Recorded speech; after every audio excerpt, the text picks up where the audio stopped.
Ini Ahmad Dhani ini benar guys ya.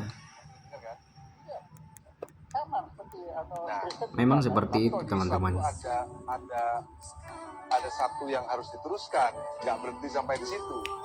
Islam ya, mari simak baik-baik ya teman-teman ya.